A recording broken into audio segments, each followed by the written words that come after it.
আর তাকাসুর মানে অনেক কিছু পাওয়ার লোভ। তাহলে প্রথম অর্থ হচ্ছে অনেক কিছু পাওয়ার লোভ তোমাকে বিভ্রান্ত করেছে। এটা হচ্ছে প্রথম অর্থ। অনেক কিছু পাওয়ার লোভ তোমাকে বিভ্রান্ত করছে। আপনি সবসময় ভাবেন আমার তো যথেষ্ট নেই, আমার আরও দরকার, আমার কেবল ভাড়া বাসা আছে, কিন্তু আমার নিজের একটা বাসা দরকার, আমার একটা পুরাতন গাড়ি আছে, আমার একটা নতুন গাড়ি দরকার, আমার কেবল এইটুকু সঞ্চয় আছে, আমার আরও বেশি সঞ্চয় দরকার, আমার কেবল একটা ব্যবসা আছে, আমার আরও একটা ব্যবসা শুরু করা উচিত, আমার কেবল এইটুকু আছে, আমার আরও বেশি দরকার। সবসময় আপনি অনেক অনেক বেশি পাওয়ার আশা করেন। আপনার মন সবসময় এইসব আকাঙ্ক্ষায় ব্যস্ত থাকে, আর আপনি গুরুত্বপূর্ণ কিছুর ভাবনা থেকে উদাসীন হয়ে পড়েন। এটা হচ্ছে প্রথম অর্থ। তাকাসুরের দ্বিতীয় অর্থ হচ্ছে অনেক পাওয়ার জন্য প্রতিযোগিতা করা। প্রথম অর্থ ছিল নিজের জন্য অনেক বেশি চাওয়া। দ্বিতীয় অর্থ হচ্ছে অনেক পাওয়ার জন্য অন্যদের সাথে প্রতিযোগিতা করা। সে কিভাবে আমার চেয়ে বেশি পেল, আমার চেয়ে তার বেশি কিভাবে? ভাই, সে আমার চেয়ে ভালো চাকরি করে, আমার ওকে ধরা উচিত, আমার ওকে হারাতে হবে। আপনার অফিসে আপনার চেয়ারে বসে আছেন, আপনার পাশে যে বসে আছে তার চেয়ারটা আপনার চেয়ারের চেয়ে উন্নত। আপনি দেখে ভাবলেন তার চেয়ারটা কিভাবে আমার চেয়ে সুন্দর, সে কিভাবে এটা পেল। এটা খুবই সামান্য জিনিস, কিন্তু আপনি এভাবেই ভাবেন। তার হয়তো একটা সুন্দর মাউস আছে, তার মাউস প্যাডটা ঝকঝকে, তার টেবিলের পাশে সুন্দর জানালা আছে, আমার এখানে তো জানালা নেই। এটা হতে পারে খুবই সামান্য কোনো বিষয়, খুব ক্ষুদ্র পরিসরে। একজনের চাকরি হয়তো বিল্ডিং পরিষ্কার করা, তার ঝাড়ুটা হয়তো পরিষ্কার। আরেকজন দেখে ভাবল, ভাই রে, তার ঝাড়ুটা আমার চেয়ে সুন্দর। আপনি অন্যের সাথে সবসময় নিজের তুলনা করেন, সবসময় নিজের গাড়ির সাথে অন্যের গাড়ির তুলনা করেন, আপনার বাড়ির সাথে অন্যের বাড়ির, আপনার জামা কাপড়ের সাথে অন্যের জামা কাপড়ের, আপনার সম্পদের সাথে অন্যের সম্পদের তুলনা করেন। আর এটা আপনাকে বিভ্রান্ত করছে। প্রথম বিষয়টি ছিল আপনি নিজে অনেক কিছু চান। দ্বিতীয় বিষয়টি হচ্ছে আপনি সবসময় অন্যের সাথে নিজেকে তুলনা করেন। অন্যের সাথে নিজের তুলনা করার এই মনোভাবটি সবসময় আপনাকে ব্যস্ত রাখে। বলে রাখি, এই মনোভাবটি সামাজিক আচার অনুষ্ঠানেও প্রকাশ পায়। তাদের বিয়ে এরকম ছিল, তাহলে আমাদের বিয়ে কেমন হবে? আমাদের পরিবারের বিয়েটা তাদের চেয়েও জাঁকজমক হতে হবে। তারা এই হল ভাড়া নিয়েছে, আমরা এর চেয়েও দামি হল ভাড়া করব। এত এত ভাড়া দিয়ে তাদের বিশাল অঙ্কের ঋণ হয়েছে, আমরা এর চেয়ে বেশি খরচ করে তার চেয়ে বিশাল অঙ্কের ঋণ মাথায় নিব। তাই না? মূল বিষয়টা হচ্ছে এই প্রতিযোগিতা সব সময় এমন হয়, এটা সব সময় হয়। আর হ্যাঁ, এটা তো অমুসলিমদের মধ্যেও হয়ে থাকে। এটা তো শুধু মুসলিমদের মধ্যেই হয়, অবশ্যই তা নয়। আল্লাহ এখানে সমগ্র মানুষের সাথে কথা বলছেন। কে প্রমোশন পেতে চায়? ভাই, তার প্রমোশন না হোক, আর যদি তার হয় তাহলে তার হলো কেন, আমার কেন হলো না? যখন অন্য একজনের প্রমোশন হয় তার মানে এই না যে আপনি কম পাবেন, এর পরেও আপনার বাসায় খাবার থাকবে। কিন্তু এটা মানুষের প্রকৃতিগত স্বভাব। এমনকি এটা বাচ্চাদের মধ্যেও হয়ে থাকে। মনে করেন আপনার 2টি বাচ্চা আছে, এদের একজনের খাতায় তার শিক্ষক স্টার দিয়েছেন, আর অন্যজনের খাতায় স্টার দেননি। তিনি হয়তো অন্য কারো খাতায় দিয়েছেন। আপনি হয়তো বাচ্চাদের নিয়ে গাড়ি করে বাসায় ফিরছেন, সে বলল, আমি একটা স্টার পেয়েছি। অন্যজন হতাশ হলো, আমি কিছুই পাইনি। এখানে লক্ষ্য করার বিষয় হলো, সে স্টার পাক বা না পাক, প্রথম শিশুটি কি এতে কষ্ট পেয়েছে? পায়নি। কিন্তু ইতোমধ্যেই তার মধ্যে কি দেখা যাচ্ছে? প্রতিযোগিতার মনোভাব। তার যা আছে আমারও তা চাই, সে যা পায় আমি যেন তাই পাই। এটা একটা স্বাভাবিক প্রবৃত্তি। তাই আল্লাহ আজ্জা জাল্লা এই আয়াতে এই মনোভাবটির প্রতি ইঙ্গিত করেছেন। তাহলে প্রথমটি ছিল বেশি চাওয়া, দ্বিতীয়টি হচ্ছে বেশি চাওয়ার ক্ষেত্রে প্রতিযোগিতা করা। এটা হচ্ছে দ্বিতীয় অর্থ। আসুন এবার তৃতীয় অর্থটি জানি। তৃতীয় অর্থটি হল বেশি পাওয়ার কারণে অহংকার করা, আত-তাফাখুর মা আত-তাকাসুর। আপনার অনেক থাকার কারণে গর্ব করা। অর্থাৎ যখন কেউ আপনার কাছে আসে, সে হয়তো কোনো কিছু নিয়ে কথা বলছে, আপনি হুট করে বলে বসলেন, ও হ্যাঁ, আমি তো ওখান থেকে গ্র্যাজুয়েশন করেছি। ওহো, বলে রাখি, এই গাড়িটা আমি মাত্র 2 মাস আগে কিনেছি, খুব ভালো দামে পেয়েছি, মাত্র 37 লাখ, ইত্যাদি ইত্যাদি। সে কি আপনাকে জিজ্ঞেস করেছে আপনার গাড়ি আছে কিনা? সে তো জিজ্ঞেস করেনি, কিন্তু কোনো কারণ ছাড়াই আপনার তাকে বলতে ইচ্ছে হয়েছে। কারণ তাকাসুর থেকে আমরা বুঝতে পারছি এটা কেবল এমন নয় যে শুধু আপনার থাকলেই হবে, বরং আপনি অন্যদেরকে এটা বলতে স্বাচ্ছন্দ্য বোধ করেন। আপনি অন্যদের জানাতে চান যে আপনি খুব ভালো চাকরি করছেন, আপনার এটা আছে, ওটা আছে, তাহলে 3টি বিষয় হলো, তাই না? এবার আসুন চতুর্থ বিষয়ে। আরবিতে বাবে তাফাউলের 2টি বিষয় রয়েছে। এতে আছে মুফাআলা, যার অর্থ মানুষ একে অপরের সাথে প্রতিযোগিতা করছে। আমরা এটা জেনেছি। তাকাসুরের চতুর্থ বিষয়টি হচ্ছে এমন কিছু যা ভাগ করে নেওয়া যায়। তাআওয়ানু, শুধু প্রতিযোগিতা নয়, বরং একে অপরের সহযোগিতা। চতুর্থ বিষয়টি থেকে বোঝা যায় আপনাদের সবারই এটা আছে। আমাদের সবারই বেশি পাওয়ার আকাঙ্ক্ষা আছে। এমন নয় যে একজনের নেই অপরজনের আছে। আমাদের প্রত্যেকেরই বেশি পাওয়ার আকাঙ্ক্ষা আছে। আমাদের প্রত্যেকেরই এটা আছে। আর অনেক অনেক বেশি পাওয়ার আকাঙ্ক্ষাই, একে অপরের সাথে প্রতিযোগিতা করার ইচ্ছাই আমাদের সবাইকে এক করেছে। বলে রাখি, এটা এমন একটি সার্বজনীন বিষয় যা বিভিন্ন ধর্মের, ভিন্ন বর্ণের, ভিন্ন জাতির, ভিন্ন বয়সের মানুষকে এক করেছে। আমরা অনেকভাবে আলাদা হতে পারি, তাই না? কিন্তু আমাদের সবার মধ্যে কোন জিনিসটি সার্বজনীন? আমরা বেশি চাই। আমাদের যা আছে আমরা তার চেয়েও বেশি চাই। আমাদের যা আছে তাই নিয়ে আমরা সুখী নই। আর আল্লাহ বলেন, এই মনোভাব, এই চিন্তা প্রক্রিয়া আপনাকে বিভ্রান্ত করেছে, আপনাকে ভুলিয়ে দিয়েছে। কিন্তু আরবিতে যখন ইলহা শব্দটি ব্যবহৃত হয়, তখন এই প্রশ্নটি চলে আসে যে কিসের থেকে ভুলিয়ে দিয়েছে? আচ্ছা, বুঝলাম আমাকে ভুলিয়ে দিয়েছে।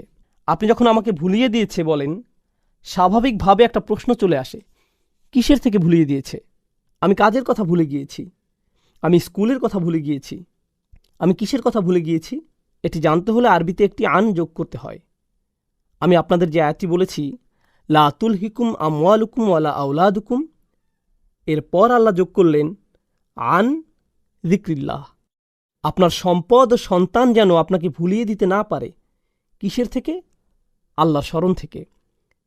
এখানে কিছু একটা থেকে বলা হয়েছে, এখানে বাড়তি তথ্য যোগ করা হয়েছে। এই তথ্যটি দিয়ে আপনাদের উত্তর দেয়া হয়েছে। এখন এই সূরায় আল্লাহ আযজা জাল্লা আন আইশাইইন বলেননি। তিনি কি বলেছেন? আমাদের ভোলার ব্যাপারে তিনি কি বলছেন? এখানে তিনি উন্মুক্ত রেখেছেন। উন্মুক্ত রাখার মাহাত্ম্য হচ্ছে এটা ইতলাকে পরিণত হয়েছে, এটা শর্তহীন হয়েছে। আপনি নিজে খুঁজে বের করুন। আল্লাহ চান যেন আমরা নিজে খুঁজে বের করি আমরা কি থেকে ভুলে আছি।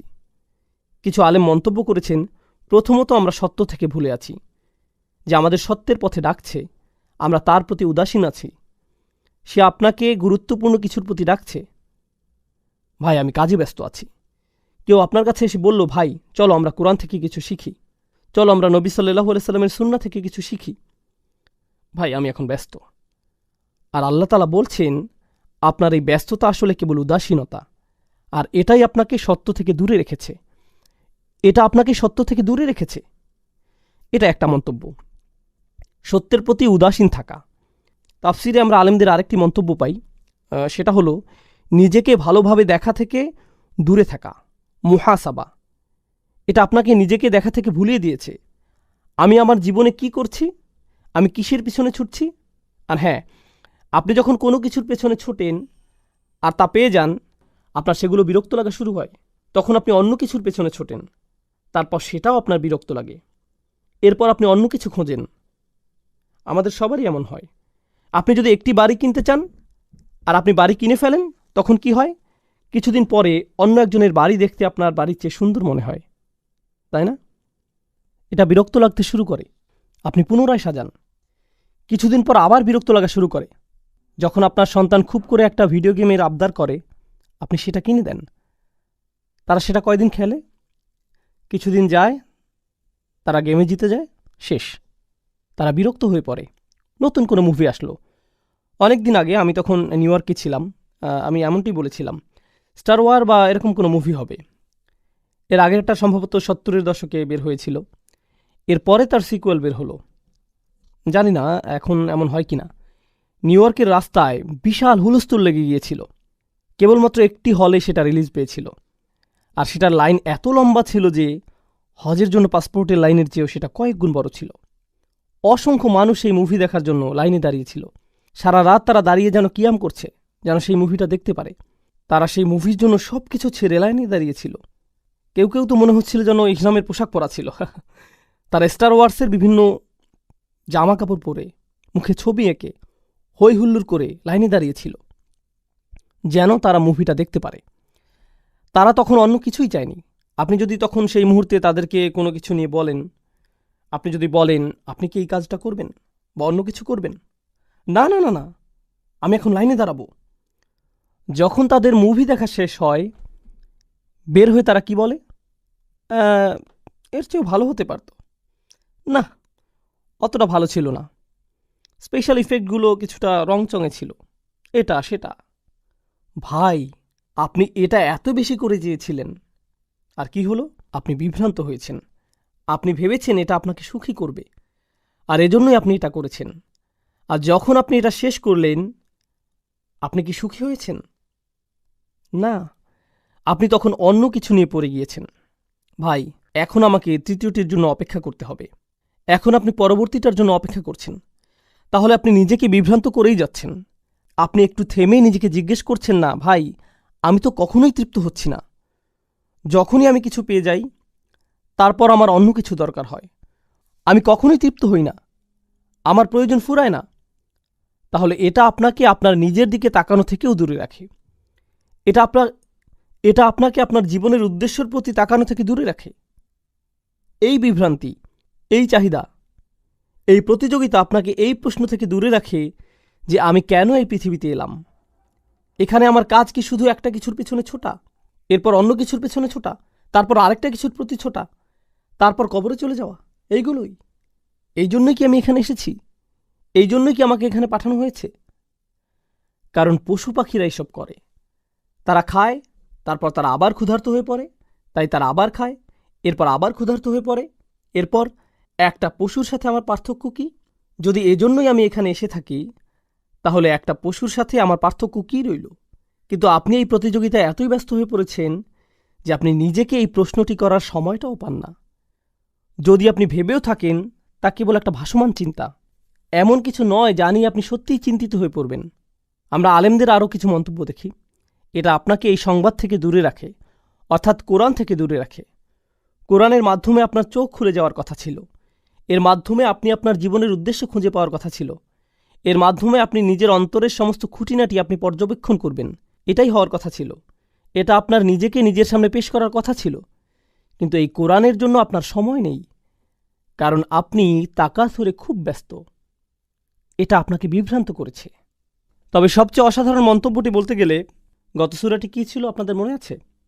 সূরা করিয়া, আল করিয়া, জোরে করা নাড়া শব্দ, শুরুতে আর শেষে হাবিয়া। আল্লাহ বলেন আল্হাকুমুত তাকাসুর। এটা এত বড় বিভ্রান্তি যে এমনকি এটা আপনাকে আল করিয়া থেকেও দূরে রাখে। পুরো পৃথিবী একদিন কেঁপে উঠবে, এমন সত্য থেকে এটা আপনাকে দূরে রাখে। জাহান্নামের আগুন আমাদের সামনে চলে আসবে। কিছু মানুষের পাল্লা ভারী হবে, কিছু মানুষের পাল্লা হালকা হবে। যে পরম সত্য সম্পর্কে আপনি জেনেছেন, আপনি মুখস্থ করেছেন, যা আপনি তিলাওয়াত করেন। আমাদের অনেকেই সূরাটি তিলাওয়াত করেন, কারণ সূরাটি বেশ ছোট আর আমাদের সময় কম, তাই আমরা এই সূরাটি পড়ি। যদিও আমরা এটা পড়ি, তবুও আমরা এই বাস্তবতা থেকে দূরে সরে আছি। এটা কিভাবে সম্ভব? আল্হাকুমুত তাকাসুর, সুবহানাল্লাহ। সূরার শুরুতেই আল্লাহ এমন ঘোষণা দিয়েছেন। এখন আসুন এই আয়াত সম্পর্কে আলেমদের আরও কিছু মন্তব্য দেখি। প্রথমে আমরা এই সূরার সাথে সূরা আদিয়াতের সম্পর্ক আলোচনা করব। আপনাদের মনে আছে সূরা আদিয়াতে আমরা দুনিয়ার প্রতি আমাদের মনোভাব নিয়ে পড়েছিলাম? এই সূরাতেও তাই। ওই সূরাটিতে আল্লাহ বলেন, ইন্নাল ইনসানা লি রব্বিহি লাকানুদ। নিশ্চয়ই মানুষ তার রবের প্রতি বড়ই অকৃতজ্ঞ। ওয়া ইন্নাহু আলা যালিকা লাশাহিদ। আর নিশ্চয়ই সে এই বিষয়ে সাক্ষী। ওয়া ইন্নাহু লিহুব্বিল খৈরি লাশাদীদ। আর নিশ্চয়ই সে ধন সম্পদের প্রতি খুবই আসক্ত। দুনিয়ার সব কিছু খুবই আকর্ষণীয়। এখন আল্লাহ এখানে বলছেন, এসবের প্রতি তোমার ভালোবাসা অনেক বেশি। তিনি আগের সূরায় এমনটি বলেছিলেন। এই সূরায় তিনি কি বলছেন? তিনি বলছেন, এসবের প্রতি তোমার ভালোবাসা এতটাই গভীর যে এগুলো তোমাকে ভুলিয়ে দিচ্ছে। তাহলে এখানে তিনি পরবর্তী অবস্থার কথা বলছেন। সেটা কি? এটা আপনাকে ভুলিয়ে দেয়। এই দুইটি প্রত্যক্ষ সম্পর্কযুক্ত। জামাকশারি মন্তব্য করেছেন, ইদা শাগালাত, অর্থাৎ এই চাওয়ার আশা তোমাকে ব্যস্ত রাখে। শুধুমাত্র আপনার মনেই নয়, বরং আপনার আচরণেও এটা আপনাকে ব্যস্ত রাখে। তিনি কাফিরদের এভাবে সংজ্ঞায়িত করেছেন, আত্তাবারি ফিল কাসরা আত্তাবাহি বিহা, নিজের অনেক আছে এটা মানুষকে দেখিয়ে বেড়ানো, সেই সাথে এটা দেখিয়ে গর্ব অনুভব করা। যেমন কেউ বলল আমাদের অনেক কিছু আছে, এটা শুনে অন্যজন বলল না আমাদের তার চেয়েও বেশি আছে। এভাবে কার বেশি আছে আর কার কম আছে এর হিসাব করতে করতে আপনার জীবন অতিবাহিত। সুবহানাল্লাহ। শাওকানি রহমাহুল্লাহ তাকাসুর নিয়ে মন্তব্য করেছেন, তারা একে অপরকে কার কি বেশি আছে সেটা দেখিয়ে বেড়ায়। খুবই গুরুত্বপূর্ণ কথা বলেছেন। তিনি বলেছেন এখানে বিভ্রান্তি বলতে টাকা পয়সা অথবা সন্তানটিকে বোঝানো হতে পারে। আল্লাহ যে বিভ্রান্তির কথা বলেছেন তা হল সম্পদ আর সন্তান। তিনি কেন এমনটি বললেন? আরেকটি জায়গায় ইলহা কিভাবে ব্যবহৃত হয়েছে? আল্লাহ বলেন লা তুলহিকুম আমওয়ালুকুম ওয়ালা আওলাদুকুম। বিভ্রান্তি বলতে কোরআনের সম্পদ ও সন্তানকে বোঝানো হয়েছে, এটা এক জায়গায় এসেছে। অন্য জায়গায় আমরা তাকাসুরের বর্ণনা পাই। সূরা হাদীদে আল্লাহ বলছেন তাকাসুরুন ফিল আমওয়ালি ওয়াল আওলাদ। তাহলে আয়াতের প্রথম শব্দ ইলার সাথে আমরা আমওয়াল ও আওলাদ এই দুটি শব্দ পাই। দ্বিতীয় শব্দ তাকাসুরের সাথেও আমরা আমওয়াল ও আওলাদ পাই। আমরা এই উভয় ক্ষেত্রেই পাই। তাহলে সম্পদ ও সন্তান উভয়ই আমরা বেশি চাই। কিন্তু আমরা দেখছি যে আমাদের জীবনের আসল উদ্দেশ্যের দৃষ্টিকোণ থেকে এই দুইটি আমাদের জন্য বিভ্রান্তি। এগুলো হতে পারে বড় বিভ্রান্তির কারণ। তাকাসুর ফিল আওলাদ, এটা নিয়ে ছোট একটা সন্দেহ নিরসন করা প্রয়োজন। সন্তানের ক্ষেত্রে বেশি যাওয়ার ব্যাপারে এটা দিয়ে কয়েকটি বিষয় বোঝায়। এটা কেবলমাত্র বেশি সন্তান নেয়াকে বোঝায় না। বেশি বলতে অনেক সন্তান থাকাকেই শুধু বোঝায় না। আমরা এমন একটি সময় আছি যখন মানুষ চিন্তা করে যে বেশি সন্তান নেওয়া অর্থনীতির পক্ষে ক্ষতিকর, তাই না? এমনকি কিছু দেশ তো আছে যাদের এমন নিয়ম রয়েছে যে আপনি নির্দিষ্ট সংখ্যক সন্তানের বেশি নিতে পারবেন না। তারা আল্লাহর হুকুমের সাথে খেলতে গিয়ে নিজেরাই উল্টো ধরা খায়। কেন তারা বেশি সন্তান নিতে আপত্তি জানিয়েছে? তারা বেশি সন্তান নিতে চায়নি কারণ তাদের সেই সামর্থ্য নেই, তাদের অর্থনীতির সেই সামর্থ্য নেই। এখন কি হচ্ছে? যেমন চায়নার কথাই ধরুন, এখন সেখানে নতুন অর্থনৈতিক বিপর্যয় সৃষ্টি হয়েছে। আমাদের দেশের অবকাঠামোগত চাহিদা মেটানোর জন্য যথেষ্ট জনবল নেই, কারণ আমরা জনসংখ্যা বাড়তে দেইনি। তাই সেখানে এখন নতুন ধরনের অর্থনৈতিক বিপর্যয় দেখা যাচ্ছে, জনসংখ্যা রোধ করে, যেটা তারা নিজেরাই সৃষ্টি করেছে। সুবহানাল্লাহ। তাহলে এখানে উভয়টিই এসেছে আল্লাহর হুকুম অমান্য করার কারণে। যাই হোক, এর দ্বিতীয় অর্থটি হল যখন আল্লাহ বলেন তাকাসুর ফিল আওলাদ, এটা দিয়ে বোঝায় আপনি আপনার সন্তানের জন্য বেশি চান, অর্থাৎ আমার অন্যদের চেয়ে বেশি পেতে হবে। এই প্রতিযোগিতা আপনার সন্তানের মধ্য দিয়ে প্রকাশ পায়। আপনি বলেন আমার সন্তান যেন অন্য সন্তানদের চেয়ে বেশি পায়, আমার ছেলে যেন দলে সুযোগ পায়। অন্য একজন সুযোগ পেল, কেন সে সুযোগ পেল? আমার ছেলে পরীক্ষায় বি পেয়েছে, কেন সে বি পেল? আমি শিক্ষকের নামে অভিযোগ দেব। তার সন্তান কিভাবে এ প্লাস পেল? তার ছেলে আমার ছেলের উপরে কিভাবে? আপনার ছেলে বি পেয়েছে তার নিজের কারণে, এর সাথে তার ছেলের কোনো সম্পর্ক নেই। কিন্তু আপনি সব সময় আপনার সাথে অন্যের তুলনা করতে থাকেন, সব সময় তুলনা করেন। এটা শুধু আপনার ছোট মানসিকতার পরিচয় নয়, আপনার সন্তানের উপরও এর প্রভাব পড়ে। তাহলে আল্লাহ তাআলা বলেন, আচ্ছা আল্লাহ কি বলছেন সেটা জানার আগে আমরা আরও কিছু মন্তব্য পড়ে নিই। ইবনে আব্বাস রাদিয়াল্লাহু তাআলা আনহু বলেন, এই আয়াতের খুবই চমৎকার একটি পাঠ। তিনি শুরুতে একটি অতিরিক্ত হামজা দিয়ে পড়তেন, আলহাকুমুত তাকাসুর অথবা আলহাকুমুত তাকাসুর। এটা দিয়ে কি বোঝায় জানেন? অনেক চাওয়ার এই প্রতিযোগিতায় বেশি বেশি পাওয়ার চাহিদা কি তোমাকে ব্যস্ত রাখে? আসলে তিনি এটিকে একটি প্রশ্নের মতো করে পড়তেন। তিনি এই আয়াতটিকে একটি প্রশ্ন হিসেবে পড়তেন। অনেক সময় এমন হয়, যখন আপনি কাউকে তিরস্কার করেন, আপনি তার দিকে প্রশ্ন ছুড়ে দেন, আমি কি তোমাকে এটা করতে বলেছি? তুমি এমন একটি কাজ করলে। আপনি কিন্তু বলেন না যে তুমি এটা করেছ, আপনি বলেন তুমি এমন কাজ করেছ, তুমি কি আমাকে বলবে যে তুমি এটা কেন করলে, কিভাবে করলে? আপনি এইভাবে প্রশ্ন ছুড়ে দেন, যেন এটা একটা জাজার, মানে কাউকে তিরস্কার করা, কাউকে ভর্ৎসনা করা। ইবনে আব্বাস রাদিয়াল্লাহু তাআলা আনহু আয়াতটিকে এভাবে পড়তেন। আবু মুসলিমের মন্তব্যটি আমরা আগে পড়েছি। তার মন্তব্যটি মূলত ছিল এমন যে এটা মানুষের মধ্যে ভাগ করে নেওয়া যায়। তাহলে আমরা এটা জানি ইনশাআল্লাহ তাআলা। প্রথম আয়াতের ব্যাপারে আমরা সর্বশেষ কোরআনের আরেকটি জায়গায় দেখব, যেটা আছে সূরা কাহফে। আলহাকুমুত তাকাসুরের একটি সুন্দর ব্যাখ্যা। আপনারা তো দুই কৃষকের গল্প জানেন, যাদের একজনের ছিল একটি ছোট বাগান, অন্যজনের ছিল তার চেয়ে বেশ বড় একটি বাগান। সে কিভাবে তাকাসুর প্রকাশ করল? সে গরিব কৃষককে বলল, ধনী কৃষক গরিব কৃষককে বলল, আনা আকসারু মিনকা মালান ও আজু নাফারা, সম্পদের দিক থেকে আমি তোমার চেয়ে বড়, জনবলের দিক থেকেও আমি তোমার উপরে, আমার অনেকগুলো সন্তান আছে যারা আমার ব্যবসা দেখছে, তোমার দেখার মতো কেউ নেই, তুমি একা। সে বলল, নাহনু আকসার। অপরজন বলল, নাহনু আকসার। অর্থাৎ এখানে সে মূলত অপরজনকে তাকাসুর দেখাচ্ছে। এখানে কিছু বিষয় আছে। আমি যদিও আপনাদের বলেছি যে এটাই শেষ মন্তব্য, তবুও এই মন্তব্যটি পড়া উচিত, এটা গুরুত্বপূর্ণ ইনশাআল্লাহ। এখানে বলা হচ্ছে যে আল্লাহ বলছেন এটা তোমাকে বিভ্রান্ত করছে, কিন্তু তিনি এটা বলেননি যে কি তোমাকে বিভ্রান্ত করছে। এটা শাওকানি রহমাহুল্লার মন্তব্য। তিনি বলছেন, অলাম ইয়াকুল আনকাদা, তিনি এখানে বলেননি যে মানুষ কিসে বিভ্রান্ত হয়, বাল আতলাকাহ, বরং তিনি এটাকে শর্তহীন করেছেন। কারণ এটাকে শর্তহীন করায় তাচ্ছিল্য, তিরস্কার বা সমালোচনার জন্য এটা আরও অলঙ্কারপূর্ণ হয়েছে। তিনি বলেন একে উন্মুক্ত করার কারণে কিসে কিসে মানুষ বিভ্রান্ত হয় তার দরজা আপনার জন্য উন্মুক্ত রইল। আমরা একটু আগে জীবনের উদ্দেশ্য খোঁজা, নিজেই নিজেকে দেখা, এসব নিয়ে আলোচনা করেছি। এসবের প্রতি আপনি উদাসীন থাকেন, তাই এই সব দরজাই এখন আপনার সামনে খোলা, এবং একে উন্মুক্ত রাখার কারণে এটা সার্বজনীন হয়ে গিয়েছে। অর্থাৎ এখানে কেবল একটি বিভ্রান্তি নিয়ে কথা বলা হচ্ছে না, বরং অনেক কিছুতেই আপনার মনোযোগী হওয়া উচিত। এগুলোর কারণে আপনি কোনো কিছুতেই মনোযোগ দেন না, এটা হচ্ছে আরেকটি সুবিধা। এখানে বাগ্যিতার রীতি মানা হয়েছে, এটা হচ্ছে আরবি অলঙ্কার শাস্ত্রের একটি পাঠ। যখন কোনো কিছু উল্লেখ করা থাকে না, এর মাহাত্ম্য রয়েছে। এর অর্থ হচ্ছে এই তাকাসুর আপনাকে সব কিছু থেকে ব্যস্ত রাখছে, যা নিয়ে আপনার ব্যস্ত থাকার কথা ছিল।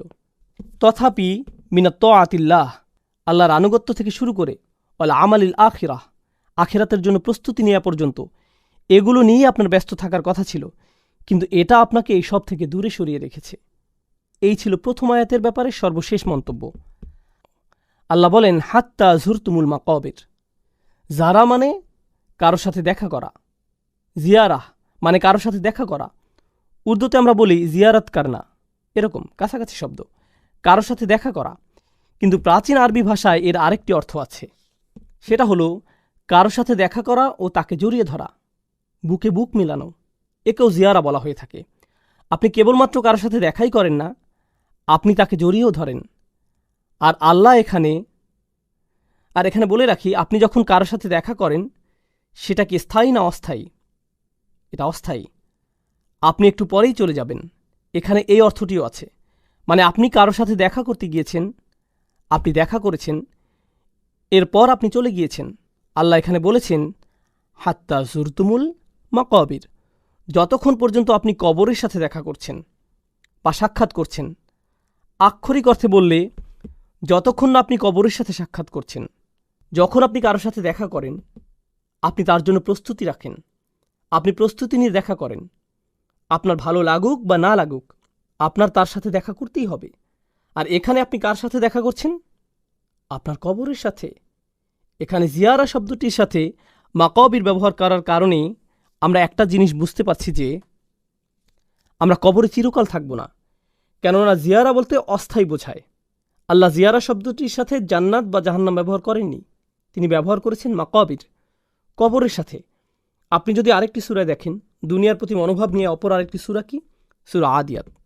আফালা ইয়ালামু ইযা বু'সিরা মা ফিল কুবুর, তবে কি সে জানে না যে কবরে যা আছে তা কখন উত্থিত হবে?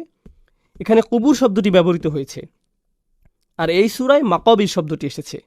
মাকাবির শব্দটি জিয়ারা শব্দের সাথে উপযুক্ত, কারণ জিয়ারা একটি স্থানে করা হয়ে থাকে। আর মাকাবির শব্দটি মাকবারা শব্দের বহুবচন। আরবি ভাষায় কোনো বিশেষ্য পদ মা দিয়ে শুরু হলে একে বলা হয় জরফে মাকান। এটা দিয়ে কোনো স্থান নির্দেশ করা হয়, যেমন মসজিদ বা মাতার বিমানবন্দর, বা মাকআদ বসার জায়গা, মাজলিস এটাও বসার জায়গা, সমাগম। তাহলে বোঝা যাচ্ছে শুরুতে মা থাকলে সেটা দিয়ে কোনো জায়গা বোঝায়, এটাই জরফে মাকান। আর সাক্ষাৎ কোনো একটা জায়গায় হয়ে থাকে, তাই কবরের কথা বোঝাতে এর সাথে এখানে জায়গার বর্ণনা এসেছে। মানে এটা একটা কবরস্থান। আপনি যখন কিছু পাওয়ার ধান্দায় থাকেন, কোথায় আপনার খুব একটা যাওয়া হয় না? কবরস্থানে। সেখানে আপনার জন্য তেমন কিছু নেই। কবরস্থানে আপনার দুনিয়াবি কিছু পাওয়ার নেই। আপনি শপিং মলে যান, চাকরিতে যান, আত্মীয়ের বাসায় যান, আপনার বসের কাছে যান, আপনি সবখানে যান, কিন্তু কোথায় যান না? আপনি কবরস্থানে যান না। আমার নিজের উপর একটা উদাহরণ মনে পড়ছে। এটা ছিল নিউ ইয়র্কে। তখন আমি নিউ ইয়র্ক থাকতাম। আমি থাকতাম কুইন্সে, আর আমার কলেজ ছিল ম্যানহাটনে। তো আমরা এলাই হয়ে যেতাম। সেখানে ছিল একটা বিশাল কবরস্থান, মেইন রোডের পাশেই। এই কবরস্থানটা আমি মনে হয় টানা 10 বছর দেখেছি, কিন্তু কোনো দিনই যাইনি।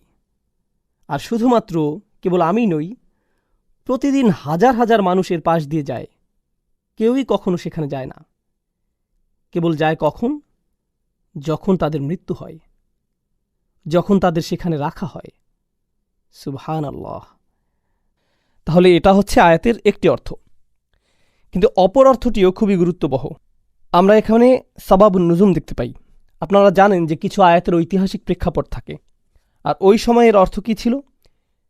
যেহেতু আলেমদের মতে তৎকালীন সময়ে কিছু গোত্র ছিল যারা সবসময় অন্য গোত্রগুলোকে তুচ্ছ করত। তোমাদের চেয়ে আমাদের বেশি মানুষ আছে, তোমাদের চেয়ে আমাদের বেশি অস্ত্র আছে, আমাদের যারা মারা গিয়েছে তারা তোমাদের মৃতদের চেয়ে সেরা। তারা কবরস্থানে যেত আর বলতো, আমাদের গোত্রে ইনি ছিলেন আর ইনি এটা এটা করেছেন। তোমাদের গোত্রে কি কেউ কখনো এমন করেছেন? তারা এভাবে কবরে গিয়ে একে অপরের সাথে প্রতিযোগিতা করত। তারা বলতো, তোমাদের কি এমন কেউ ছিল? এখনকার সময় আমরা বলি, আমাদের ইতিহাসে ইনি ছিলেন, অমুক ছিল, তমুক ছিল। ইতিহাসের নায়কদের নিয়ে গর্ব করা। তারা যেভাবে সত্যি সত্যি কবরস্থানে গিয়ে কবর দেখিয়ে এভাবে বলতো, এনার মতো তোমাদের কেউ আছে? অমুকের মতো, তমুকের মতো। ভালোভাবে চিন্তা করে দেখলে বর্তমান সময়ে আমরা আমাদের ইতিহাসের নায়কদের নিয়ে এসব বলি। মুসলিমরা সালাউদ্দিনের কথা বলে, কিংবা সাহাবাদের কথা বলে। আমরা আমাদের ইতিহাসের নায়কদের নিয়ে গর্ব করি। এনাদের মতো কে আছে? আমি কি বলছি বুঝতে পারছেন? এখন সমস্যা হচ্ছে, আল্লাহ এখানে যে পয়েন্টটি তুলে ধরেছেন, প্রথমত হাত্তা জুরতুমুল মাকাবির, অর্থ হাত্তা ইয়াতিয়াকুমুল মাওতা ফাকুবিরতুম। আপনার মৃত্যু চলে এলো, আপনাকে কবরে নেওয়া হলো। আপনার নিজের কবরে যাওয়ার আগ পর্যন্ত আপনি বেশি পাওয়ার লোভ করেই যাচ্ছেন। কিন্তু এর অন্য অর্থটি হচ্ছে, আপনি কবরস্থানে যেতেন, আর যখন কবরস্থানে যেতেন কী হওয়ার কথা ছিল? আপনার মনে পড়ার কথা ছিল যে আপনি কোথায় যাচ্ছেন, কিন্তু আপনি কবরস্থানেই যাচ্ছেন একে অপরকে দেখিয়ে তুচ্ছ করার উদ্দেশ্যে। যেখানে এই কবরস্থানে যাওয়াই আপনার জীবনের উদ্দেশ্য বোঝার জন্য সবচেয়ে সহজ রাস্তা হবার কথা ছিল। আপনি যদি খুব বেশি ধার্মিক না হন, আপনি যদি খুব বেশি আখিরাত নিয়ে না ভাবেন, আপনি যদি বছরের পর বছর নামাজ না পড়েন, যদি কারো দাফনে যান, হয়তো আপনি এর আগে কখনো যাননি, জানাজার পর সব আনুষ্ঠানিকতা শেষে আপনি দাফন করতে গেলেন, আপনি যদি কেবল সেখানে যান, এটা আপনাকে একটা ধার্মিক অভিজ্ঞতা দেবে। শুধু কবরস্থানে হেঁটে কবরের নাম পরিচয়গুলো পড়লেই, অমুক মানুষ এত বছরে মারা গেছে, আরেকজন 20 বছরে মারা গেছে, আরেকজন হয়তো 6 মাসে মারা গেছে, আরেকজন দেখলেন 83 বছরে মারা গেছে, আরেকজন 31 বছরে মারা গেছে। নিজের বয়সী একজনকে পেলেন, একজন মহিলা, আরেকজন পুরুষ, আরেকজন মহিলা।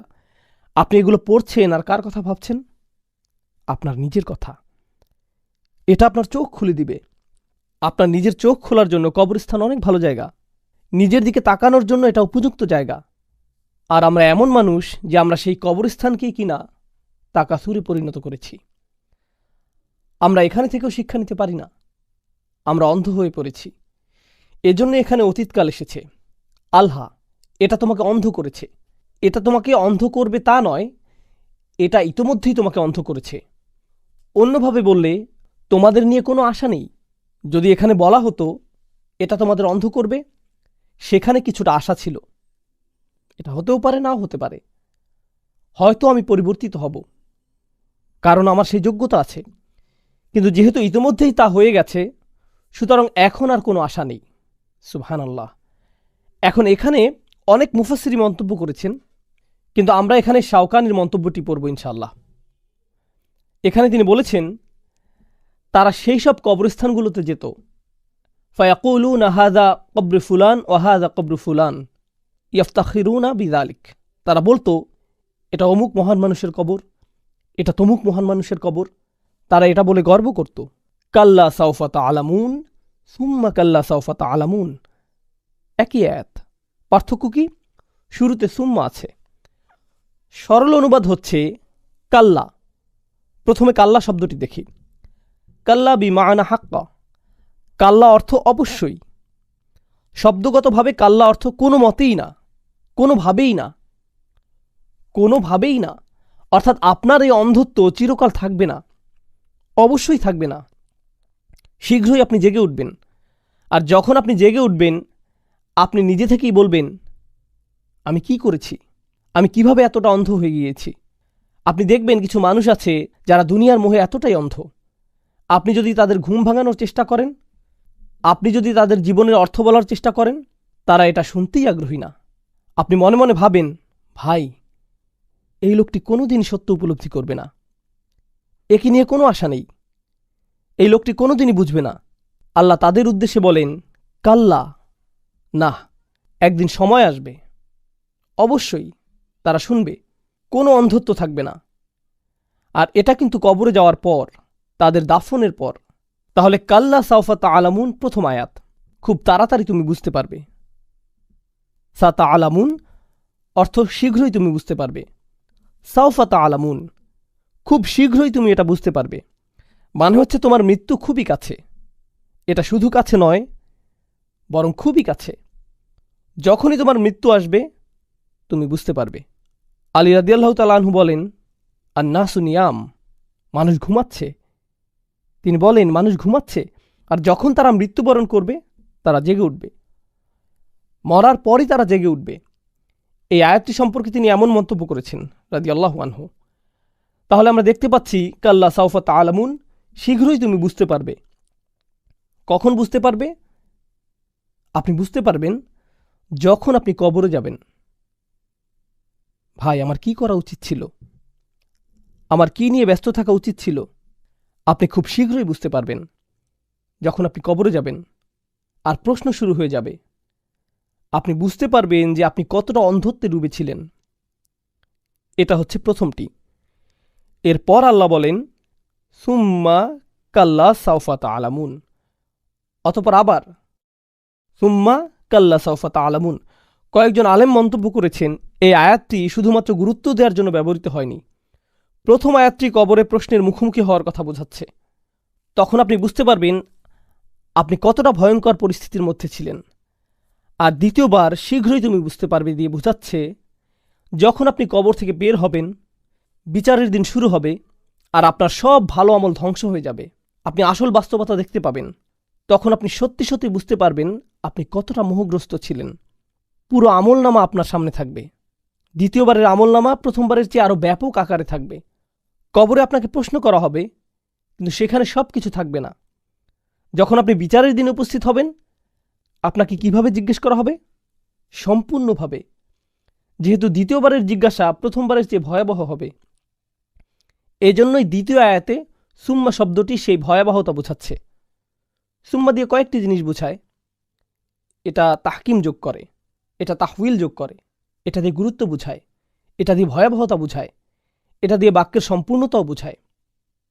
তাহলে আল্লাহ আজ্জা জাল্লা বলছেন, কাল্লা সাউফা তা'লামুন সুম্মা কাল্লা সাউফা তা'লামুন। আল জামাখশারি খুবই চমৎকার একটা মন্তব্য করেছেন। তিনি বলেছেন, ইনজার আলী আখাফু ফায়াল তাবিহু মিন গফলাতিহিম। এটা আল্লাহর পক্ষ থেকে একটা নিয়ামত, এটা একটা সতর্কবার্তা, যাতে তারা তাদের অন্ধত্ব ও মোহ কাটিয়ে উঠতে পারে। আর এই পুনরাবৃত্তির মাহাত্ম্য হচ্ছে, এখানে পুনরায় বলার কারণে আরও জোর দেয়া হয়েছে। আমি বলে দিচ্ছি, আমি তোমাকে বলে দিচ্ছি। এভাবে দুইবার বললে কেমন শোনায়? যে শুনবে সে পুরোপুরি সতর্ক হয়ে যাবে। ধরুন আপনার বাচ্চারা পার্কিংয়ে খেলছে, আপনি সত্যিই চান যে তারা খেলা বন্ধ করুক। থামো থামো থামো। আপনি একবার বলেন না, কয়েকবার বলেন, কয়েকবার বলেন। কথার গুরুত্ব বোঝাতে আপনি কি করেন? আপনি বারবার বলেন। তুমি বুঝতে পারবে, তুমি বুঝতে পারবে। কাল্লা সাউফা তা'লামুন সুম্মা কাল্লা সাউফা তা'লামুন। আল্লাহ যেভাবে আমাদের সতর্ক করেছেন, তা এই পুনরাবৃত্তির মাধ্যমে ফুটে উঠেছে। আল আউয়ালু আসাদ আরবিতে এভাবে ব্যবহৃত হয়ে থাকে। যেমন আকুল উলাক, সুম্মা আকুল উলাক। আমি বলে দিচ্ছি, ভাই আমি তোমাকে বলে দিচ্ছি। দ্বিতীয়বার বলতে হয়। আপনি এভাবে 2বার বলেন। বিষয়টি হচ্ছে এভাবে 2বার না বললে এর তেমন প্রভাব পড়বে না, তারা এটাকে স্বাভাবিকভাবে নিবে। সুতরাং আপনাকে এমন শক্তভাবে বলতে হবে।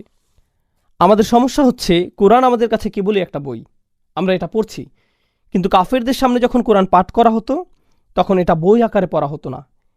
এটা কিভাবে উপস্থাপিত হতো? কথার মতো করে।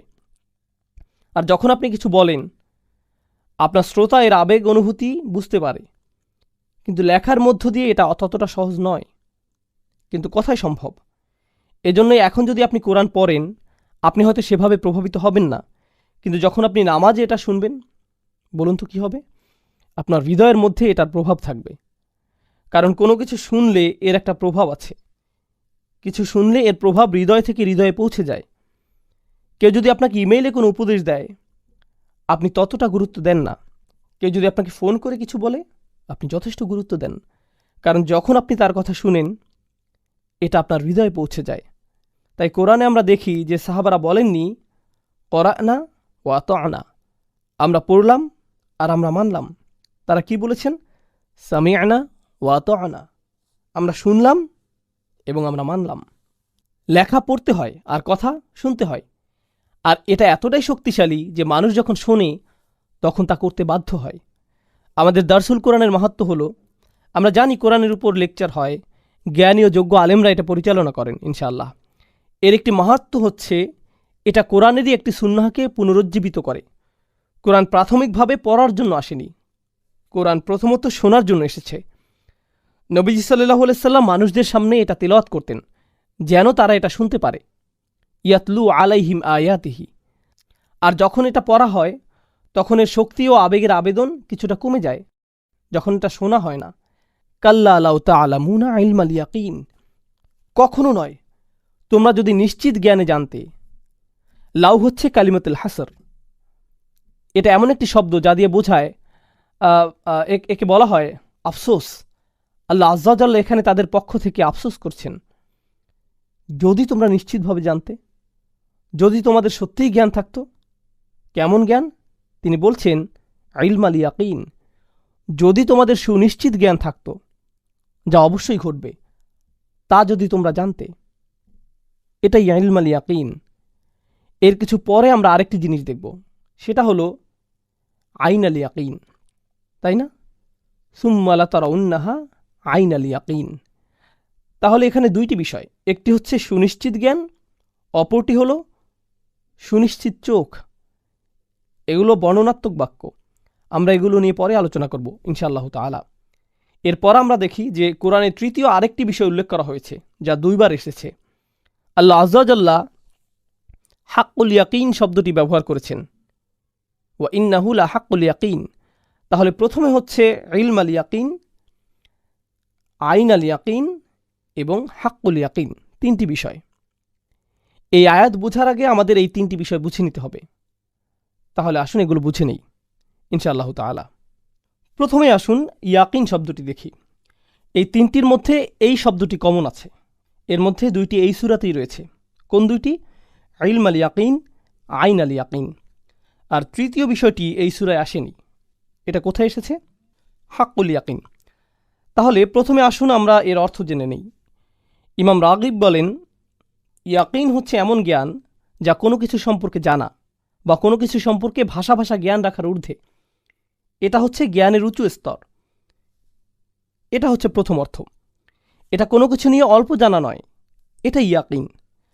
আমি এই ইয়াকিন শব্দের অনুবাদ করতে চাই এভাবে, এটা হচ্ছে দৃঢ় প্রত্যয় বা অটুট প্রত্যয়। আপনি কোনো কিছুতে পুরোপুরিভাবে সম্পূর্ণরূপে সম্মত হয়েছেন, তখন আপনি ইয়াকিন শব্দটি ব্যবহার করবেন। এটা ইমানের চেয়েও শক্তিশালী শব্দ। কিভাবে এটা ইমানের চেয়েও শক্তিশালী শব্দ, সেটা আমরা পরবর্তীতে দেখব।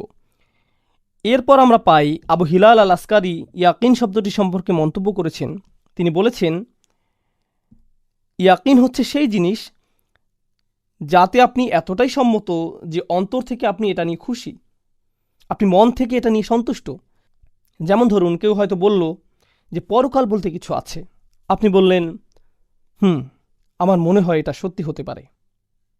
হ্যাঁ, থাকার সম্ভাবনা আছে। আচ্ছা, আমার এটা নিয়ে কোনো সমস্যা নেই। এটা ইয়াকিন নয়, এটা কোনো মতে মেনে নেয়া। কিন্তু আপনি যখন জানেন যে এটা অবশ্যই আছে, অবশ্যই অবশ্যই আছে, গতকাল যেমন ছিল তেমন,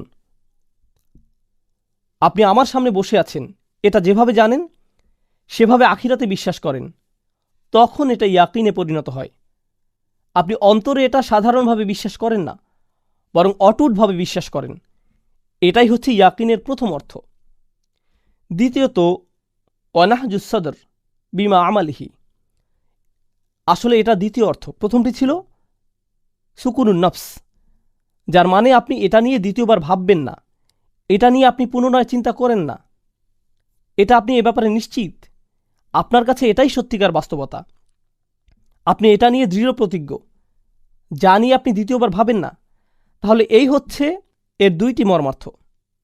একটি হচ্ছে আপনি এটা নিয়ে দ্বিতীয়বার ভাববেন না, আর দ্বিতীয়ত আপনি এই বাস্তবতা নিয়ে পুরোপুরি সন্তুষ্ট। এখন কোরআনে ইয়াকিন শব্দটি কিভাবে ব্যবহৃত হয়েছে? আমরা পাই ইয়াকিন শব্দটি মৃত্যু বোঝাতে ব্যবহৃত হয়েছে।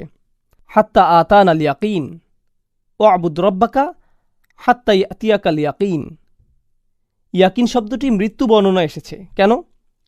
এমনকি কাফেরও কিসে বিশ্বাস করে? মৃত্যুতে। মৃত্যুতে। আপনি আখিরাতে অবিশ্বাস করতে পারেন, আপনি কবরের প্রশ্নগুলোকে অবিশ্বাস করতে পারেন, আপনি জান্নাত জাহান্নামকে অবিশ্বাস করতে পারেন, ঠিক আছে। কোনো সুস্থ স্বাভাবিক মানুষ মৃত্যুর প্রতি অবিশ্বাস করতে পারে না। এটাই হচ্ছে সুনিশ্চিত বিশ্বাস। যে কোনো আলোচনার শুরুই এটা, যে কারো জন্যই। কোন জিনিসটি সবাই সুনিশ্চিত বলে বিশ্বাস করে? ভবিষ্যতের কোন জিনিসটি আমরা নিশ্চিত বলে জানি? মৃত্যু। একেবারে সুনিশ্চিত। তাহলে এটা সবার জন্যই এতটা নিশ্চিত একটি বিষয় যে আল্লাহ এখানে ইয়াকিন শব্দটি ব্যবহার করেছেন। এখন আমরা কোরআনে পাই যে যখন আপনি এটা বিশ্বাস করবেন, এটাকে আপনি নিশ্চিত বলে জানবেন, কিন্তু আপনি একে অন্তরে ধারণ করতে চান না। আমরা এমনটি কোরআনেও দেখতে পাই।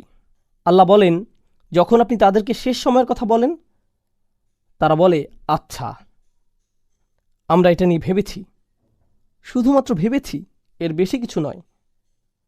সময়ের কথা বলেন, তারা বলে, আচ্ছা, আমরা এটা নিয়ে ভেবেছি, শুধুমাত্র ভেবেছি, আমার মনে হয় এটা হলেও হতে পারে, কিন্তু আমরা পুরোপুরি নিশ্চিত নই। ওমা নাহনু বিমুস্তাইকিনিন, আমরা এ বিষয়ে দৃঢ় বিশ্বাসী নই। শুনে এটাকে বেশ চমৎকার মনে হচ্ছে ভাই, তোমাদের মুসলিমদের ধর্মবিশ্বাস খুবই চমৎকার মনে হচ্ছে, এভাবেই তারা বলে। কিন্তু তারা এটাকে ইস্তিকান করে না, তারা একে অন্তরে ধারণ করে না। তাহলে যার ইয়াকিন নেই সে এমন বেদনাদায়ক মন্তব্য করে। তাহলে এখন আসুন আমরা ইলম আল ইয়াকিন, আইন আল ইয়াকিন আর হাক্কুল ইয়াকিন এই সম্পর্কে জানি। আমি আপনাদের উদাহরণ দিয়ে বোঝাবো।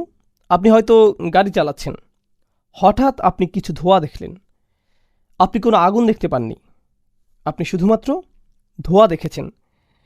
আপনি সেই ধোঁয়া দেখেই বুঝে গেছেন যে আশেপাশে কোথাও কি আছে, আগুন আছে। কিন্তু আপনি কি আগুন দেখছেন? না। আপনি আপনার জ্ঞানের মাধ্যমে বুঝতে পারছেন যে যেহেতু এখানে ধোঁয়া দেখা যাচ্ছে, নিশ্চয়ই আশেপাশে কোনো আগুন থেকে এটা আসছে। আপনি আপনার নিজের চোখে দেখেননি, নিজের জ্ঞান থেকে আপনি এটা বুঝতে পারছেন।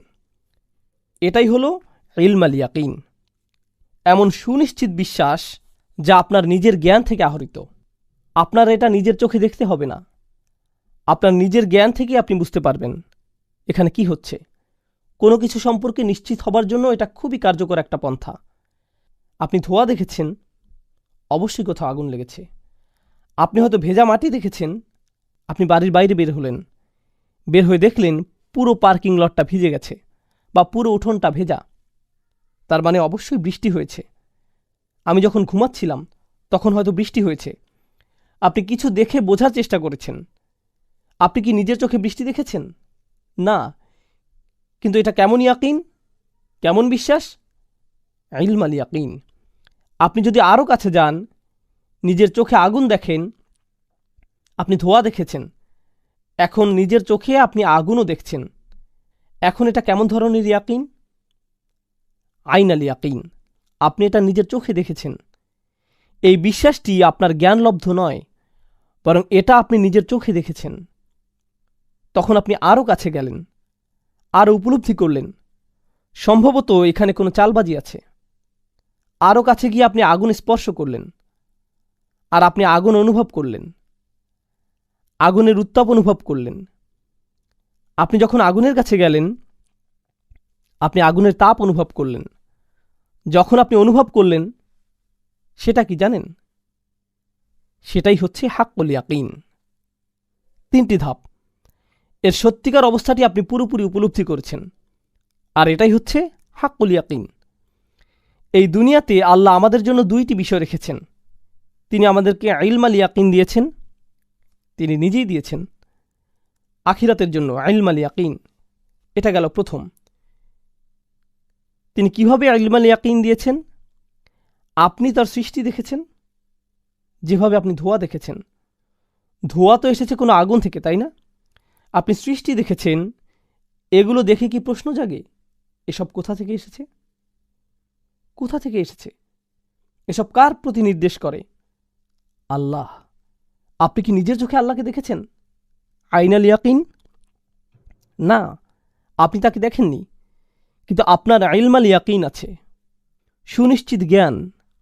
অবশ্যই এই কথা, এই কোরআন, এই বইয়ের নির্ভুলতা আপনি দেখছেন। এটা কিভাবে কোনো মানুষের রচিত হতে পারে? এটা কেমন ধরনের জ্ঞান? আপনি এ থেকে কেমন জ্ঞান অর্জন করেন? সুনিশ্চিত জ্ঞান। এটি ছিল প্রথমটি। এরপর আল্লাহ আজ্জা ওয়া জাল্লা বলেন, কাল্লা লাউ তা'লামুন ইলমাল ইয়াকিন। যদি তোমাদের নিশ্চিত জ্ঞান থাকতো, তোমাদের যদি ওহির জ্ঞান থাকতো, তাহলে তোমরা নিশ্চিত হতে যে আখিরাত অবশ্যই আছে। তোমরা নিশ্চিত হতে যে তোমাদের একজন স্রষ্টা আছে, যিনি তোমাদের জিজ্ঞাসা করবেন। তোমরা আল্লাহর নবীর ব্যাপারে নিশ্চিত হতে। এর জন্য তোমাদের শুধুমাত্র জ্ঞানের প্রয়োজন ছিল, যা আমি তোমাদেরকে দিয়েছি। আল্লাহ তাআলা কোরআনে বলেন, আর রহমান আল্লামা আল কুরআন। তিনি শিক্ষা দিয়েছেন কোরআন। আরেকটি বিষয় হচ্ছে, কোরআনের বর্ণনা দিতে গিয়ে আল্লাহ বলেন, ইন্নাহু লাহাক্কুল ইয়াকিন। এবার তৃতীয় পয়েন্টটি দেখি, আগুনের তাপ অনুভব করা। এটাও কিন্তু দুনিয়াতে পাওয়া যায়। প্রথমে ইলমাল ইয়াকিন, এরপর আইন আল ইয়াকিন বাদ দিয়ে আমরা চলে গেলাম হাক্কুল ইয়াকিনে। আইন আল ইয়াকিনকে বাদ রাখছি কেন? আসলে ইসলামের ব্যাপারে পড়াশোনা করা এবং এতে বিশ্বাস করা একটি ব্যাপার, যেমন গবেষণা করা, বুঝতে পারছেন? কিন্তু এর বাইরে এমন কিছু উপলব্ধি আছে যা আপনার হৃদয়ে প্রবলভাবে আক্রান্ত করে, এবং আপনি বুঝতে পারেন আল্লাহ এটাই সত্যি। এটাই হচ্ছে ইহসানের অবস্থা, যা আল্লাহ রসুল সাল্লাল্লাহু আলাইহি সাল্লাম হাদিসে জিবরিলে বর্ণনা করেছেন। আন তা'বুদাল্লাহা কাআন্নাকা তারাহু ওয়া ইল্লাম ইয়াকুন তারাহু ফাইন্নাহু ইয়ারাক। তুমি এমনভাবে আল্লাহর ইবাদত করবে যেন তুমি তাকে দেখছো, আর তুমি যদি তাকে নাও দেখো, জেনে রাখবে তিনি তোমাকে অবশ্যই দেখছেন। এখানে দেখার কথা বলা হচ্ছে, কিন্তু এখানে কি সত্যিকার অর্থে দেখতে বলা হচ্ছে? না, বরং আপনাকে অন্তরে বিশ্বাস করতে হবে যে এটাই সত্য, যেন আপনি তাকে দেখতে পাচ্ছেন। এটাই হাক্কুল ইয়াকিন, পুরোপুরি নিশ্চিতভাবে। এটা কোরআনে বর্ণনা দিতে ব্যবহৃত হয়েছে। তাই আমরা যদি আইনুল ইয়াকিন অর্থাৎ বুদ্ধিবৃত্তিক জ্ঞান থেকে এমন হৃদয়ঙ্গম জ্ঞানের আলোচনায় যাই, তাহলে আমরা বুঝতে পারি এটা হচ্ছে আল্লাহর কিতাব সুবহানাহু ওয়া তাআলা। তিনি এভাবেই একে বর্ণনা করেছেন। যাই হোক, এই ছিল 3 ধরনের জ্ঞান। কিন্তু এগুলো কোথা থেকে শুরু হয়েছে? ইলমাল ইয়াকিন। ইলমাল ইয়াকিন। কাফেরদের সমস্যা ছিল, তারা ইলমাল ইয়াকিন চায়নি। তারা কি চেয়েছিল? আইনাল ইয়াকিন। তুমি আমাদেরকে বলছো যে চাঁদ তারা একে অপরের দিকে ছুটে আসবে। তুমি বলছো সমুদ্র আগুনে পুড়ে যাবে।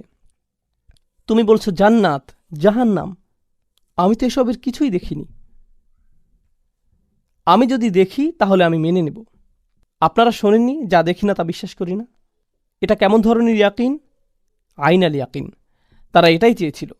কিন্তু আল্লাহ বললেন, না, আমি তোমাদেরকে কি দিয়েছি? ইলমাল ইয়াকিন। জীবজন্তু আইনাল ইয়াকিন দিয়ে বিশ্বাস করতে পারে, কিন্তু তুমি তো একজন মানুষ, তুমি ওদের চেয়ে উন্নত। তুমি কিসে সম্মত হবে? ইলমাল ইয়াকিন, জ্ঞান। জ্ঞানের মাধ্যমে তুমি আশ্বস্ত হবে। একটা ক্ষুদ্র জীবও আগুন দেখে পালায়, কিন্তু তুমি ওর চেয়ে উন্নত, তোমার এর চেয়ে উন্নত প্রমাণ থাকা উচিত। আর জ্ঞান হচ্ছে উন্নত প্রমাণ, উন্নত যুক্তি। সুবহানাল্লাহ, কি অসাধারণভাবে আল্লাহ এটা বর্ণনা করেছেন। আমরা সামনে আরও আগাবো ইনশাআল্লাহ তাআলা। এবার আমরা দেখব আল্লাহ আযজা ওয়া জাল্লা কীভাবে ইলমাল ইয়াকিনের বর্ণনা দিয়েছেন, আর আর এই ব্যাপারে আলেমগণ কি বলেছেন তাও জানব। আল ইয়াকিন হুনাল মাউত, কাতাদা বলেন এখানে ইয়াকিন দিয়ে মৃত্যুকে বোঝানো হয়েছে। আপনার আত্মা মৃত্যুর পরে কি আছে তা জানার জন্য উৎসুক হবে। আরেকটা ব্যাপার হচ্ছে, যারা আখিরাতে বিশ্বাস করে না, এমনকি তারাও মৃত্যুর পর বাঁচতে চায়। কিভাবে জানেন? আমি কিভাবে এ ব্যাপারে নিশ্চিত হলাম? আপনি দেখবেন যারা বুদ্ধিজীবী, দার্শনিক, কোটি কোটি টাকার মালিক, যারা ধর্মে বিশ্বাস করে না, তারা মনে করে ধর্ম হচ্ছে বোকাদের জন্য। তারা এমনটাই বিশ্বাস করে। তারা কোটি কোটি টাকার মালিক, যখন তাদের মৃত্যুর সময় হয় তারা কি করে বলুন তো? তারা তাদের সহায় সম্পত্তি, কোটি কোটি টাকার সম্পদ ইউনিভার্সিটিতে দান করে দেয়। এই দেশে এমনটাই দেখা যায়। শুধু এখানেই না, বিশ্বের বিভিন্ন জায়গায় তারা বিশাল অঙ্কের টাকা দান করে। কিন্তু যখন তারা তরুণ ছিল তখন দেয় না। তারা কখন দিয়েছে? যখন তাদের মৃত্যুর সময় হয়েছে। তখন কোনো মেডিকেল কলেজের নাম হয় তাদের নামে, অমুক অমুক মেডিকেল কলেজ, অমুক অমুক আর্কিটেকচার কলেজ। তারা মারা যাচ্ছে আর কি আশা করছে? অন্তত আমার নামটা বেঁচে থাকুক, আমার নামে অন্তত একটা স্মৃতিস্তম্ভ হোক, আমার ধারা বজায় থাকুক। আপনি যদি আখিরাতে বিশ্বাস নাও করেন, আল্লাহ মানুষের অন্তরে এমন বাসনা দিয়ে দিয়েছেন যেন মৃত্যুর পরেও সে বেঁচে থাকতে পারে। আপনি যদি এই সত্যটি মানতে না চান, দেখবেন এটা খুব অদ্ভুতভাবে বের হয়ে আসবে। ধরুন একটা নাম ফলক, আপনি এইটুকুই আখিরাতে চেয়েছিলেন, আমি তো জান্নাত পাবো না, অন্তত আমার নামে একটা নাম ফলক থাকুক, এইটুকুই আখিরাতে চেয়েছিলেন। তারা এইটুকুই পায়, অর্থাৎ কিছুটা হলেও তার চাই। এই চাওয়া কোত্থেকে এসেছে? সব কিছু দান করা বা মৃত্যুর পরে সব বিলিয়ে দেয়া, এইসব চিন্তা কোথা থেকে আসে? মানুষ যেন আমার দানশীলতাকে মনে রাখে। আপনার কেন এটা দরকার? আপনি তো আখিরাতে বিশ্বাস করেন না, আপনি তো কোনো সাদকায় জারিয়া করছেন না। নিজের নাম জারি থাকাটাই আপনার একমাত্র চাওয়া। আপনার মৃত্যুর চেয়ে গুরুত্বপূর্ণ এটা। আপনার নিজের জীবনে যেন বড় একটা অর্থ থাকে। আল্লাহ মানুষদের মধ্যে এমন প্রত্যাশা দিয়ে দিয়েছেন, আর এর সমাধান হচ্ছে আখিরাতের প্রতি ঈমান আনা। এরপর তিনি বলেন, লা তারাউন্নাল জাহিম, অবশ্যই তুমি দেখবে আল জাহিম। জাহিম শব্দটি এসেছে জুহুম থেকে। একটা সিংহ যদি আপনাকে খেতে আসে, সে যেভাবে আপনার দিকে তাকায় সেটাই হলো জুহুম। সিংহ যেভাবে শিকারের দিকে ভয়ার্ত দৃষ্টিতে তাকায়, তা দেখে শিকার ভয় পেয়ে যায়। সে এমনকি দৌড়াতেও পারে না, সে ওই চোখে আটকে যায়। এরপর আল্লাহ মুখোমুখি হওয়ার কথা বলছেন, লা তারাউন্না, অবশ্যই তুমি দেখবে। তুমি জ্বলন্ত অগ্নি দেখবে যা সরাসরি তোমার দিকে তাকিয়ে আছে। তিনি এই দুইটিকে এভাবে একসাথে বর্ণনা করেছেন। তবে এই আয়াতের কিছু পারিভাষিক বিষয় নিয়ে আলোচনা করা প্রয়োজন, যেটা হয়তো সামনে আমরা নাও পেতে পারি। আয়াতের শুরুতে যে লা রয়েছে, যাকে বলা হয় লাম তাকিদ, আরবি ভাষাশাস্ত্রে একে বলা হয় জাওয়াব আল কাসম, কোন শপথের জবাব দেয়া। যেমন আমি আল্লাহর নামে শপথ করে বলছি, লা তারাউন্নাল জাহিম। সুতরাং আপনি যদি বলেন লা, সেখানে একটি শপথ ধরে নেওয়া হয়েছে, যদিও তা এখানে উল্লেখ করা হয়নি। কিন্তু যেহেতু এখানে লা আছে, তাই বোঝা যাচ্ছে এখানে শপথ করা হয়েছে। এটা হতে পারে আল্লাহি, এটা হতে পারে ওয়াল কারিয়াত, এটা অন্য কিছু হতে পারে, কিন্তু এখানে শপথ করা হয়েছে। শপথ করা হয়েছে এর প্রমাণ হচ্ছে এর শুরুতে লাম আছে, আর শব্দের শেষে দুইবার নুন আসার অর্থ হচ্ছে অবশ্যই। অবশ্যই। তাহলে এই আয়াতে তিনবার গুরুত্বারোপ করা হয়েছে। প্রথমে লাম, এরপর প্রথম নুন হচ্ছে দ্বিতীয়, আর শেষ নুন হচ্ছে তৃতীয়।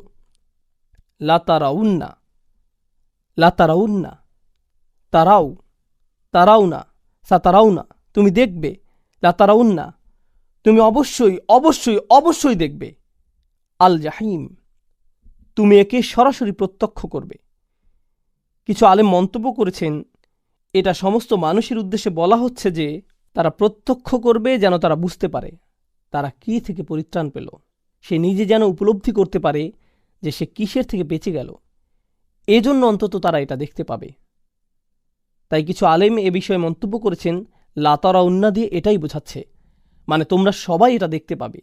অন্য আলেমগণ বলছেন না, কেননা এই সূরার শুরুতে এসেছে আলহাকুমুত তাকাসুর, তাই না? এই দুনিয়াবী জীবনের মোহ এবং অনেক পাওয়ার আশা তোমাকে পথভ্রষ্ট করেছে। বিশ্বাসীরা কি এভাবে পথভ্রষ্ট হয়? সে কি মোহে পড়ে? না। সুতরাং যেহেতু এখানে নিরাশার কথা বলা হয়েছে, যেহেতু এখানে কোনো আশা নেই, তাই এখানে কাফেরদের কথা বলা হচ্ছে, যারা অবশ্যই জাহান্নামের আগুনে নিক্ষিপ্ত হবে। লা তারাউন্নাল জাহিম। আর এরপর আপনি যখন এটা দেখবেন, সুম্মা লা তারাউন্নাহা আইনাল ইয়াকিন, তখন সেই সময় এখানে তারতিবাল ইখবার এসেছে, লাইসা তারতিবাল জামানিয়াহ, এটা আসেনি। সুম্মা শব্দটি শুধুমাত্র অতপর বোঝাতে ব্যবহৃত হয়নি, এখানে সুম্মা দিয়ে উপরন্তও বোঝায়।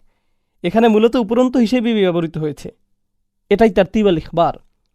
উপরন্ত আপনি যখন এটা দেখবেন, আপনি দেখবেন আপনার দৃঢ় বিশ্বাসের চোখে, আইন আল ইয়াকিন, অর্থাৎ আপনি বিশ্বাস করবেন কিসের ভিত্তিতে?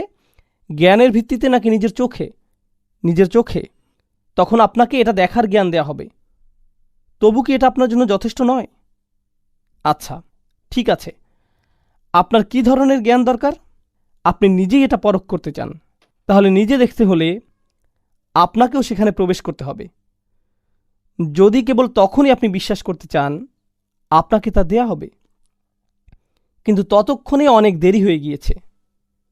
সুম্মা লা তারাউন্নাহা আইনাল ইয়াকিন, অবশ্যই তোমরা তা দেখবে দিব্য প্রত্যয়ে। এখানে সুম্মা শব্দটি পূর্বের আলোচনা থেকে আলাদাভাবে এসেছে। যাই হোক, আমরা শেষ আয়াতটি দেখি ইনশাআল্লাহ তাআলা। সুম্মা লা তুসআলুন্না ইয়াউমা ইযিন আনিন নাঈম। তারপর এটা হচ্ছে জামানি, আপনি এটা দেখবেন, আপনি পুরোপুরি সম্মত হবেন। এরপর আপনাকে জিজ্ঞেস করা হবে সেই দিন, ইয়াউমা ইদিন, সেই দিন আপনাকে পূর্ণাঙ্গভাবে প্রশ্ন করা হবে। তুসআলুন্না, এর মাঝখানে একটি ওয়াও আছে, আপনাকে জিজ্ঞেস করা হবে। লাতুস আলুন্না, আপনাকে জিজ্ঞেস করা হবে, অথবা লাতুস আলুন বলা যেত, তোমাকে অবশ্যই জিজ্ঞেস করা হবে, কিন্তু এখানে এসেছে সুম্মা লা তুস আলুন না, এখানে 4 বার গুরুত্বারোপ করা হয়েছে। আপনাকে অবশ্যই অবশ্যই অবশ্যই অবশ্যই জিজ্ঞেস করা হবে। আমি কয়বার অবশ্যই বললাম? 4 বার।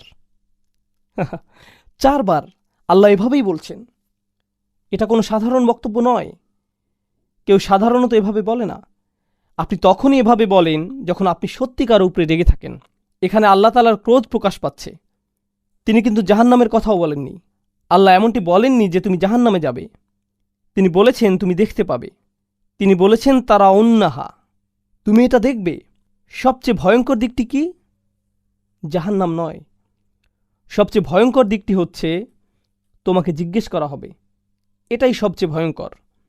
আল্লাহ রসুল সাল্লাল্লাহু আলাইহি সাল্লাম বলেন, কিয়ামতের দিনে কিয়ামতের দিন যাকে একবারের জন্য কিছু জিজ্ঞেস করা হবে, সে ধ্বংস হয়ে যাবে। এটা হচ্ছে তার কর্মের হিসাব। এখানে কর্মের হিসাবের কথা বলা হচ্ছে না, এখানে কিসের কথা বলা হচ্ছে? আনিন নাঈম, নাঈমের ব্যাপারে। নাঈম শব্দটি নিয়ামাহ থেকে এসেছে। নিয়ামাহ, নিয়ামাহ মানে কি? নিয়ামত, নিয়ামত।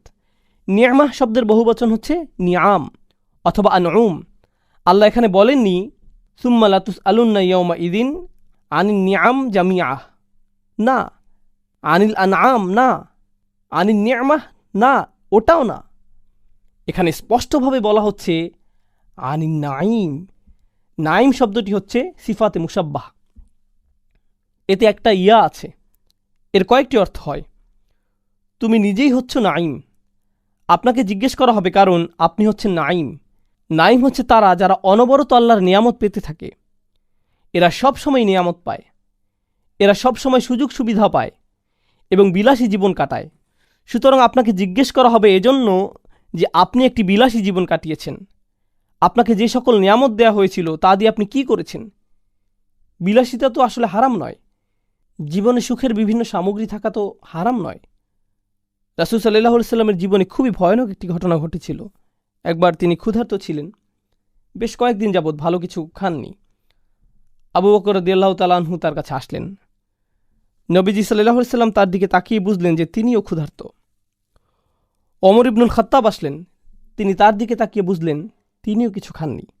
তিনি সাল্লাল্লাহু আলাইহি সাল্লাম নিজের ব্যাপারে দুশ্চিন্তা করছেন না, তিনি কার কথা ভাবছেন? সাহাবাদের কথা। এরপর তিনি তাদেরকে আরেকজন সাহাবীর কাছে নিয়ে গেলেন, যিনি কিছুটা ধনী ছিলেন। সেই সাহাবী তখন বাড়িতে ছিলেন না। তিনি বাড়ির বাইরে দাঁড়িয়ে কয়েকবার সালাম দিলেন, কিন্তু কোনো প্রত্যুত্তর আসলো না। তাহলে আপনি যখন 2 বার 3 বার সালাম দিলেন এবং কেউ আসলো না, তখন আপনি কি করবেন? তিনি চলে যাচ্ছেন। যখন তিনি চলে যাচ্ছেন, সেই সাহাবীর স্ত্রী দরজার কাছে এলেন এবং বললেন, আমি প্রথমেই আপনার সালাম শুনেছি। আমি চাচ্ছিলাম যেন নবীজি সাল্লাল্লাহু আলাইহি সাল্লামের সালাম আমাদের ঘরে কয়েকবার আসে, এজন্য আমি প্রথমেই আপনার সালামের জবাব দেইনি। এরপর তিনি আমাদেরকে খাবার দিলেন। এমন অল্প পানি, অল্প খাবার তারা খেতেন। নবীজি সাল্লাল্লাহু আলাইহি সাল্লাম আবু বকর সিদ্দিক রাদিয়াল্লাহু তাআলা আনহুকে বলেন, তিনি ওমর ইবনুল খাত্তাব রাদিয়াল্লাহু তাআলা আনহুকে বলেন, তিনি তাদেরকে বলেন, এই নাইমের ব্যাপারেই তাদেরকে জিজ্ঞেস করা হবে। বর্তমান সময়ের সাথে মিলিয়ে দেখুন, তারা কয়েকদিন তৃষ্ণার্ত থাকার পর পানি পেতেন। আর কেমন খাবার পাই আমরা? আমরা কেমন পানি পাই? আমরা কেমন পোশাক পরি? আমরা কোথায় ঘুমাই? কল্পনা করুন। সুবহানাল্লাহ। আমাদেরকে পুনরায় চিন্তা করতে হবে। মুসলিম উম্মাহ এমন একটি অবস্থায় এসে পৌঁছেছে যেখানে যত বেশি দুনিয়াবি জিনিস আমাদের থাকে, আমরা বলি আলহামদুলিল্লাহ, আমার খুব সুন্দর একটি বাড়ি আছে, এতে কোনো সমস্যা নেই।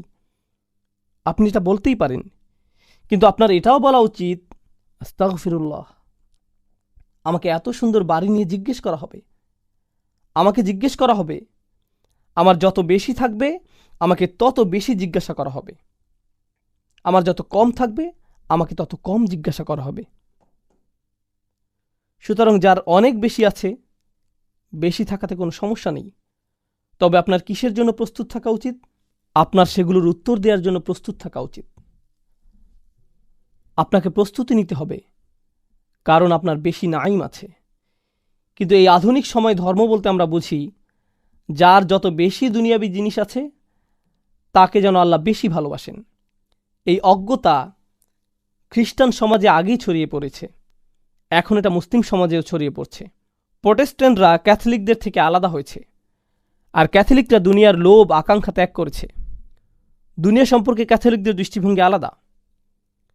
প্রোটেস্ট্যান্টরা এসে বলল, না না, গড চান যেন আমরা এই দুনিয়াটা উপভোগ করি।